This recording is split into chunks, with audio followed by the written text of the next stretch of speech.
Merci, monsieur le député. Nous passons maintenant à la question du député Bruno Lefebvre sur l'adoption d'un nouveau plan d'investissement pour les infrastructures routières. Je vous en prie. Merci, Monsieur le Président. Monsieur le Ministre, le 19 novembre dernier, à la faveur d'une réponse à une question de notre ancien collègue Mourad Sali sur la mise à jour de la cartographie stratégique du bruit et la situation le long de l'A15, vous répondiez, je cite, pour la mise en œuvre d'actions, c'est l'ensemble des besoins recensés pour lutter contre les nuisances sonores, mais aussi ceux pour réhabiliter les voiries, pour investir dans les infrastructures de mobilité et de transport collectif et pour réparer les ouvrages d'art qui feront l'objet d'une hiérarchisation permettant d'établir le prochain plan d'investissement qui succédera à l'actuel PIMT. Dans un premier temps, je souhaiterais vous entendre sur l'état de réalisation du PIMT actuel et principalement de l'enveloppe des travaux géolocalisés. En effet, en novembre, vous m'indiquiez qu'on était à un taux de réalisation de projet de 40%, sachant qu'il reste 2 ans, est-il raisonnable ou réaliste d'arriver à un taux de réalisation de 100%? Dans un deuxième temps, sur la méthode que vous allez utiliser pour rédiger ce nouveau plan. D'abord, au niveau calendaire, ce nouveau plan entrera-t-il en vigueur au 1er janvier 2027 ou souhaitez-vous que ce soit avant cette date? Au niveau contenu, on imagine bien que vous y intégrerez le plan de réhabilitation des ouvrages d'art et de lutte contre le bruit. Contiendra-t-il d'autres enveloppes comme celle relative à la mobilité douce, par exemple? Et au niveau budgétaire, comment la réalisation d'un nouveau plan d'investissement sera-t-il intégrée dans votre trajectoire de retour à l'équilibre? Avez-vous déjà une idée du montant global de ce nouveau plan? De quel montant annuel la Sofico et le SPOMI auront-ils besoin pour le mettre en œuvre? Merci déjà pour votre réponse. Merci, monsieur le député. Monsieur le ministre, je vous en prie. Merci, monsieur le député, pour votre question. Comme le prévoit la déclaration de politique régionale, le gouvernement développera sa stratégie d'investissement dans le réseau routier sur base d'une évaluation du plan infrastructure mobilité pour tous, PIMPT. Bien sûr, l'exécution de ce plan actuel se poursuit. Le taux de réalisation 2024 du PIMPT sera connu très prochainement à la lueur des derniers engagements budgétaires 2024 qui se clôturent cette semaine, comme vous le savez. Je note toutefois que le précédent gouvernement avait décidé de lisser dans le temps le plan d'investissement jusque 2027. Je vous renvoie à cet égard aux décisions du 27 avril et 25 octobre 2023.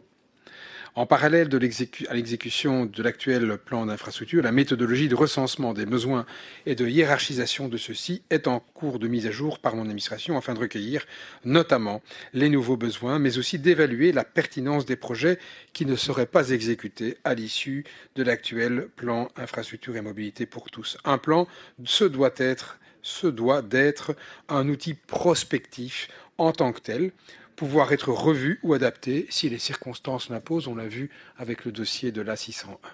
Mon objectif est d'élaborer une vision d'ensemble afin que les travaux d'infrastructure soient cohérents avec la stratégie de mobilité que je souhaite mener conformément aux stratégies régionales de mobilité adoptées antérieurement, mais aussi en cohérence avec les investissements d'autres acteurs tels que la SPD et la SPGE. On l'a vu dans d'autres dossiers où certains chantiers liés aux travaux publics étaient bloqués dans l'attente de moyens relatifs à l'égouttage, par exemple. La planification doit permettre d'anticiper au mieux le travail des administrations, leur coordination, l'impact sur la mobilité, la prévisibilité des chantiers pour les entreprises de travaux et bien sûr un cadrage budgétaire.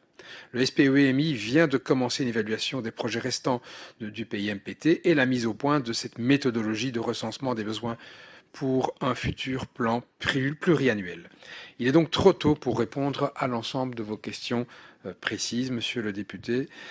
En termes budgétaires, les moyens dédiés au futur plan devront être définis pour le réseau non structurant, tandis que pour la partie du réseau structurant, Sofico, ils évolueront bien sûr en fonction des recettes du péage kilométrique des plus de 3,5 tonnes.